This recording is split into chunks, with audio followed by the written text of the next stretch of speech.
Hi, everyone. Welcome to Nap Time Nutrition. I'm Yaffi Lvova, registered dietitian nutritionist with Baby Bloom Nutrition. And today on Nap Time Nutrition, we're going to be talking about veganism.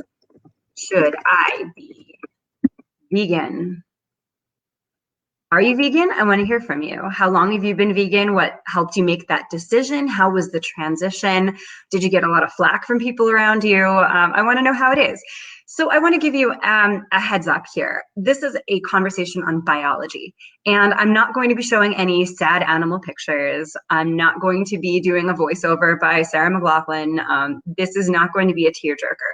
A lot of times I really resent conversations that default to those methods because that takes more emotion as opposed to biology. And there is so much biology to talk about. And there's so much actual science that we don't even need to default to that. So let's talk about it. If you think that I'm coming in with some kind of preconceived notion here, and I have my own agenda, I do not have an agenda. My agenda is your health and good information. So should you choose to follow an omnivore diet, that's great. As long as you're monitoring everything, you're getting checkups regularly, that's fine. If you choose to follow a vegetarian diet or a vegan diet, I also support you. I am here to answer any questions. I'm here to help you be a confident parent, a confident human. And a lot of that is taking care of yourself well. And regardless of what type of diet you follow, what type of nutrition intake you have, questions come up and concerns come up. And that's why I'm here. And that is my agenda. So there you have it. I am nervous about this topic because it's really charged. People are very passionate about it on either side. And I'm just going to present some data. So I am very open to your questions and comments. So should I be vegan? So what is vegan? A lot of people have an idea, but I've really recently heard a lot of interesting comments on what veganism is. So vegetarianism is when you don't eat meat and generally not fish, although there are pescatarians. And my point with this statement is that vegetarian is an umbrella term. Vegan falls under that umbrella and is used to be called strict vegetarian until the term vegan was coined. I read where that was, but I think it was maybe 1844 when the term vegan was actually coined. And the way that they decided on the term vegan was it's the beginning and end of vegetarian. And that's supposed to make a grammatical statement as well as an emotional one. So it was called strict vegetarian before that, and it's abstaining not only from meat and meat byproducts in the diet, but often the concern is what goes in your body as well as on your body or next to your body. So a lot of vegans don't wear leather, don't buy cars with leather upholstery, don't wear silk or wool for that matter. And that's a very personal thing. But across the board, if you're vegan, you don't eat meat, dairy, eggs, often honey. You just don't involve yourself with byproducts of the animal industry. It also has social and political aspects. It's an entire culture. So whereas someone might say they're vegetarian and possibly eat fish, meaning that they're actually a pesco-vegetarian, if you say you're vegan, you follow the strict definition. I've heard a lot recently, I'm vegan except for fish and eggs. I'm vegan except for, and you can't really mess around with the term like that just because it's not only a nutritional descriptor, it's a social descriptor. A lot of times people will choose to be vegan not only for nutrition and health reasons, but for environment and animal rights. And that's why it can be such a charged topic. So as far as environment, it's more environmentally friendly to follow a more plant-based diet because it takes less energy and resources to grow plants as opposed to growing animals. Now, there is a caveat to that, though. You see a lot of comparisons about, how going vegan for a day is the equivalent of taking a car off the road for a week. And the truth is that, locally sourced broccoli, for instance, is going to have a very low impact on the environment. But if you're talking about like the soy sausages that are shipped in from somewhere in Asia, it probably has a lower impact than meat.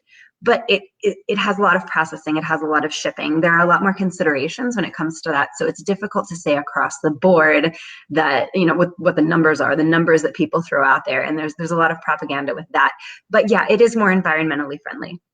And animal rights, obviously, I don't think I have to go into that. This conversation is specifically on biology and health. So I also want to do a little asterisk here. The vegan way of living is very restrictive as far as nutrition. And while many people choose to be vegan based on the factors I just discussed on health, environment, and animal rights, there are a certain subset of people who are actually dealing with eating disorders and use the vegan label in order to cover that up, just because of its restrictive nature.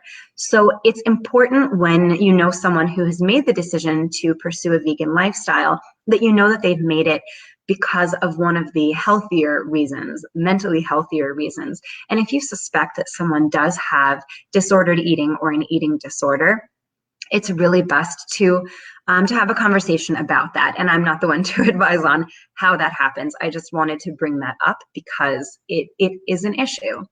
So first, let's start with some biology. Teeth. This is a really common argument that probably a lot of vegans are sick of. We have mixed teeth in order to reflect a mixed diet. And believe me, I'm going to move past this. So here are hominid teeth, three different versions here. On the far right are humans, and the two left are animals we're closely related to. So we have mixed teeth to reflect a mixed diet. The front teeth are sharp. We have canines that are nowhere near as big as carnivore canines. For instance, wild cats like lions and tigers, they have huge canines for attacking animals. And, you know, I'm not going to get into the details, but yeah, our canines are not nearly as big as carnivores, which is why one of the reasons we know we're not actually carnivores. But our teeth are sharp throughout. So our molars have some flat parts, but compared to the molars of the next slide I'll show you, herbivores have very, very flat molars. And our molars, while being somewhat flat and good for grinding, also have sharp points, which is why you can also tear things apart with molars. Okay, so next one.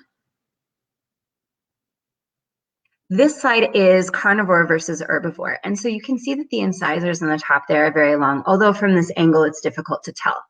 You have your premolars and your molars, and all of those are very sharp. The one on the right is a horse. And horses are definitely herbivores, and they have very flat molars for chewing and grinding. Herbivores and carnivores have specialized teeth for a very specialized diet, whereas ours, as I said, are mixed in order to reflect a mixed diet. Humans have incisors on both jaws, the top and the bottom, like a carnivore. Sheep, which are herbivores, have no incisors on the top at all. And you can see as well with a horse, they have no incisors. A carnivore has large canines, and we have small canines, and herbivores have no canines. So that's just another example of how we fall in the middle. And I am going to move past the biology and question, can we move past our biology? So next thing is the intestines, another really common argument. So here we have an example of the different intestines that you're going to find for carnivore, human, and an herbivore. Carnivore is very short. They have rapid transit, although in my nutrition degree, we referred to that referred to something else.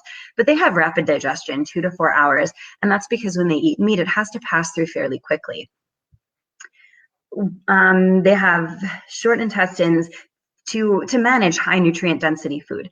Human is in between. It's longer than a carnivore, it's shorter than an herbivore. An herbivore, you can also see straight from the stomach is way bigger than human, than an omnivore or a carnivore. And the reason is that vegetables are so much more voluminous. It takes a lot more space in order to hold them. So that's also why their intestines are a lot longer. It's difficult to break down a lot of the vegetable matter, so they need that extra room. Also, you can't see that here, but the exit route is also much bigger because everything along the intestinal tract is bigger because vegetables are bigger. And also in their fecal matter, you're going to find a lot more solid food chunks, whereas that's not the case with omnivores and carnivores. So there are your intestines. You can see in this picture, we are right in the middle. We have a shorter shorter than herbivores, longer than carnivores, a smaller stomach like a carnivore, the same general makeup as a carnivore, but we do have that longer small intestine to accommodate vegetables. So history. Let's talk a little bit about history. 99% of our DNA matches that of the bonobo, an omnivore, and chimpanzee, an omnivore. There was evidence of that we possibly could have been vegetarian back a long, long, long time ago, possibly 3.5 million years ago when we were Australopithecus. And I could say that before I was live. So here you go, Australopithecus. Is it true love? Okay. It's possible that Australopithecus, before tools were invented, was a vegetarian. It's difficult to find actual evidence, but we do have evidence that there has been meat eating since the invention of tools, which is around the time of Australopithecus, I swear, about 3.5 million years ago. Before the tools are invented, it's possible that we were scavenging and then started hunting. But if Australopithecus was vegetarian, should I be? Is this true love? If you were to meet Australopithecus on a dating site, it wouldn't result in fertile offspring, which means we're just really not that biologically close anymore. Our split was a long, long time ago, and our biology just doesn't match. So while we know that it's important to look at what our ancestors ate in order to find out what's best for us biologically, going back 3.5 million years ago for that information is really pointless. So we'll look at some other ways to determine what we should do. There is a history, a strong history in human history of vegetarianism. And as I mentioned, vegetarianism often includes dairy and eggs and some, honey, and sometimes other things like fish, depending on the specific group's definition of vegetarian. So the first incidence of a culture being vegetarian was about 1500 BCE in India. The Jain population was even earlier than that, between the 8th and 6th centuries BCE. That's a long time ago. And they encouraged veganism, but it was seen as very restrictive. And so it wasn't really pushed. It wasn't, meat wasn't forbidden. So they were a vegetarian society. So for the most part, they didn't have meat, although it's possible that they had some meat in the case that it wasn't specifically prepared for them. It's very difficult to go back this far and to find out exactly what they were doing. Different historical accounts are a little bit conflicting. So is there a history of veganism? The first vegan, and as I mentioned, at that point, it was strict vegetarian. The first vegan was an Arab poet named Al-Ma'ari, and I hope I'm pronouncing that somewhat close to right. And he was in 973 CE, so that's in the Common Era, post year 0. And he was an individual, and that's what we see in history. When we look through the history of veganism, you see individuals, but not cultures, not communities making these choices. So unlike vegetarianism, where we do have generations upon generations of vegetarians, we don't have that with veganism. There isn't much history. So the first vegan community was seen in 1830. So that is about 200 years ago. So we do have a couple generations going on there, but it's not nearly as longitudinal as what we have with the omnivore diet or with vegetarianism. So does that mean anything? Because we don't have history, does that mean that we can't move forward with it? Well, no, there are plenty of things we're doing now that there was no history of. We scuba dive, we bungee jump, we swim with sharks, we do international travel, and that's just me. So what have you done recently that you're not biologically wired to do? Just because there's no history doesn't mean that there isn't something moving forward. So here is the concern. Do we know everything? And I'm going to bring up this slide on the history of formula. So I love talking about the history of baby formula because it's pretty horrifying. So this was some of the history of baby formula. So in 1867 is when we really first start having cow milk formula, and it contained wheat flour, cow milk, malt flour, and potassium bicarbonate. By 1915, they start to introduce lactose, oleo oils, vegetable oils, powdered form, and this at the time was considered to be a straight substitute for breast milk, and it's just as beneficial as breast milk. And now we know that even in the year 2018, we are still trying to mess with baby formula in order to make it replicate breast milk, because breast milk is really complex and we learn more every day. And why do I bring this up? Because this is just across the board with science. We learn more every day. So who is to say that this information from 1915, which is the best information at the time, now we can look back and say, we really didn't know what we were talking about. But at this point, it would be very arrogant to say that we know everything now. It's impossible that we know everything now. So you can have this, oh, where's my checklist? Oh, there's my checklist. Okay. You can have a checklist of all of the micronutrients that you need, and it would look something like this. And this is the information that we currently have as far as what you need: minerals, trace minerals, vitamins. This is a long list, but maybe it's not everything. Maybe we don't know everything, right? So we can't look at nutrition as a checklist. We need to be really intuitive. We need to listen to our bodies, because our bodies, we were born with the ability to understand hunger and satiety, to know when to eat and even what to eat. A lot of studies have proven that if we pay attention to our bodies and we really listen, we will cover our nutrient bases, everything that's on this list, plus whatever might not be on this list, whatever we might not know yet.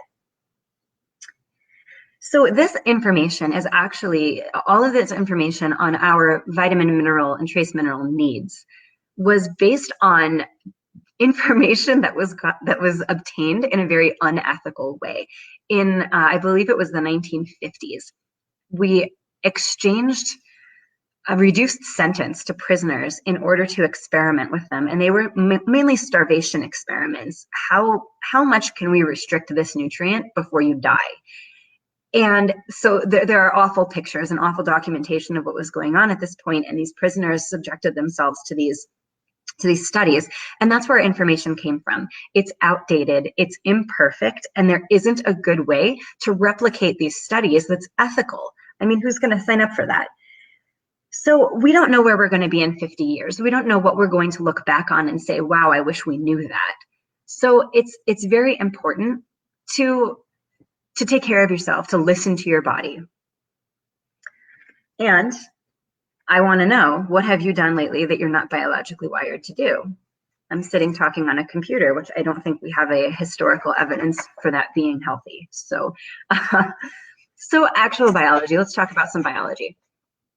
Can you be healthy without meat? Yeah. Can you be healthy without dairy?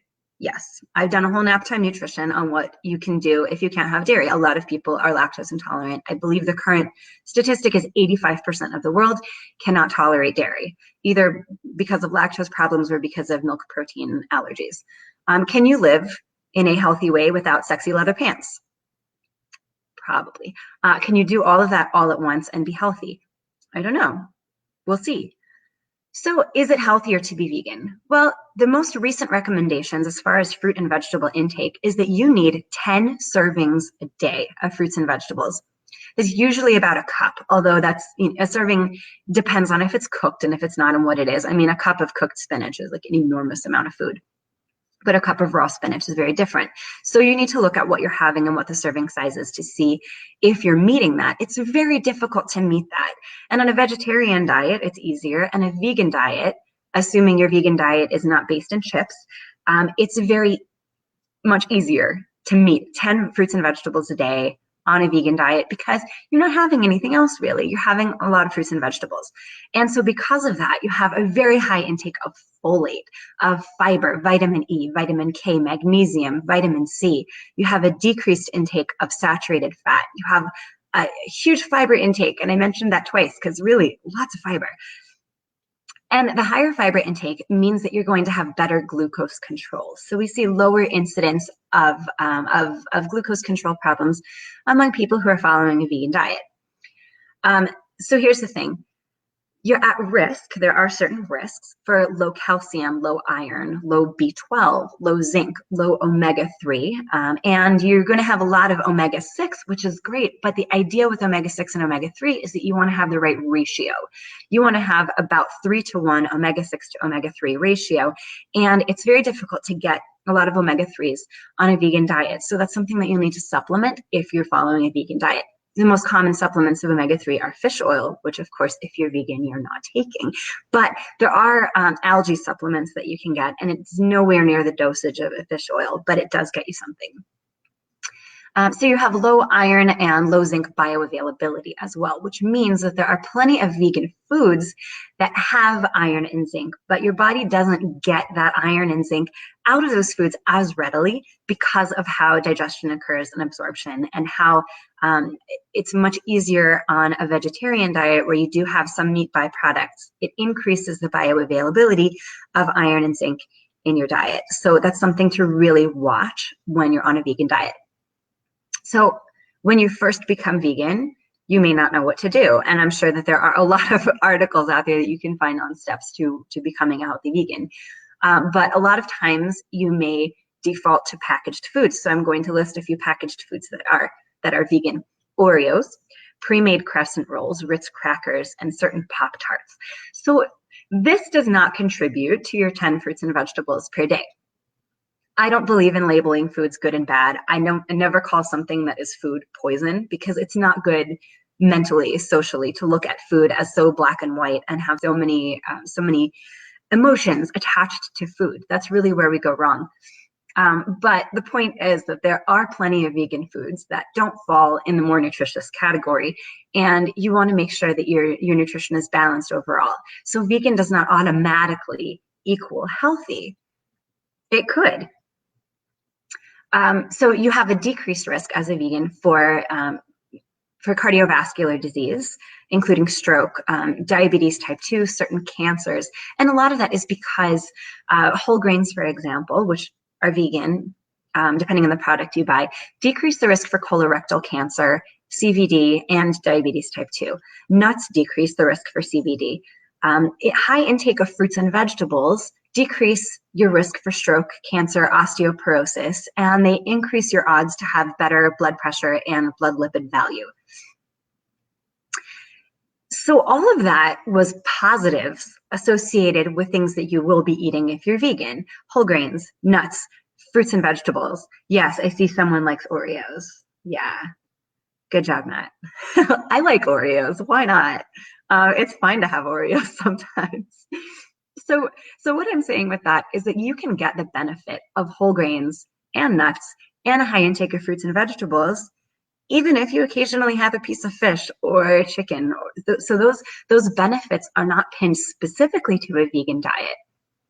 So let's talk about that. Red meat and processed meat have been associated with certain types of cancer, but there have not been those associations with other animal byproducts such as chicken or fish. Of course, we could talk about the mercury content of fish, but that seems like an entirely different nap time nutrition conversation. Population studies show no difference in mortality between vegans and omnivores. And that's really interesting because we have all of these associations where everything that's part of a vegan diet shows yay positive health, but then actually what happens in the population is that there's no difference. And that could be that the vegan populations are missing certain nutrients, such as vitamin D. Vegans are at risk for not having enough vitamin D, and low vitamin D levels have been associated with a whole host of disease states, ranging from depression to certain types of cancer. So that's something to watch out for. There's preliminary weak association that when you have a lot of dairy in your childhood, there's an increase for colorectal cancer. And I thought I would mention that because dairy comes up a lot as a trigger for ill health. But there's a lot of information under review right now. A lot of new research came out that said that full fat dairy is really the way to go. So I will stay tuned and look at the research as it comes out as far as that. there is an increased risk for vegans to have bone fracture, possibly due to the decreased calcium intake. And that research was comparing vegans with vegetarians and omnivores. Not only do you have a decreased calcium intake on a vegan diet, but there's an interplay with other nutrients. In order for calcium in your diet to be effective, you also need to have good intake of vitamin D, which I just discussed, is low in a vegan diet, and vitamin K2, which actually is very prevalent in a vegan diet. Nutrition needs cannot be met completely vegan without fortification. So you'll need to buy fortified products. You need to buy some almond milk has fortified calcium, for example, and vitamin D. Vitamin B12, there are some vegan sources of it, but on a full vegan diet, you also want to have some kind of supplementation. And vegan source B12 supplementations are readily available. You can find that a lot of places. You also want to watch your intake of ALA containing foods, which is a lot of different fruits and vegetables, and DHA. And I mentioned the supplementation of omega-3, and that's interplay with this. You really do want to consider a DHA supplement, and you can get that algae source. So that will be a vegan source as well. I don't have many comments or questions yet. So to close, we don't know everything. Just because there's no history of significant veganism doesn't mean we can't move forward with it. It's possible that 2,000 years from now, someone's going to be looking back, talking about the intense history that we do have with veganism and how it's proven to be better for us long term. It's just not information that we have right now. You have to listen to your body and your personal biology. You don't have to follow a label. If you're considering becoming vegan and you're going back and forth on it, you can stay back and forth for a while. You can be on the fence. You can be someone who has mostly vegan meals and then sometimes one that's not. Labels are for other people. Labels are not how we need to identify ourselves. And the thing is that if you pick up a label, then you have label loyalty. You have to stick to that label. And should something come up, you're going to have trouble listening to your biology.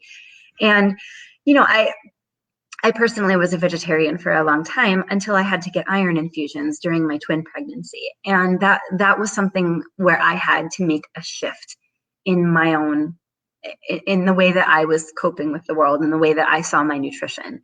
And everyone's different. I do believe you can be a healthy vegetarian, and it's possible that you can be a healthy vegan, but what you need to do is make sure you go to your doctor regularly, get checkups, get regular blood work, and have an open dialogue with your doctor. You do want to choose a physician who is open to a vegan lifestyle. Otherwise, you are just going to get a bunch of flack every time you go. So it's a good idea, especially when raising children in the vegan lifestyle, to be in touch with a vegan-friendly dietitian who can guide you and give support where is needed. You don't need to commit. You can also look at responsibly sourced products, responsibly sourced meat. Maybe you have a friend who has chickens in her backyard and you can get eggs from there. You can be vegan 80% of the time, 90% of the time. You don't have to label yourself. You can label your meals. I'm not vegan, but most of my meals are. That's fine too. So with that, I'm going to close out this segment of Naptime Nutrition. This was a very charged conversation, and I went over a lot of material. I am open to hearing your point of view, your perspective, your history. And my only agenda is your health and your happiness and your confidence in raising your kids. So join me next week for Naptime Nutrition. I will be right here at 1 p.m. Arizona time, which is 4 p.m. on East Coast and 1 p.m. West Coast. I have some holidays coming up, and I believe there will be a rerun on next week, but I would love to hear your comments and suggestions for topics.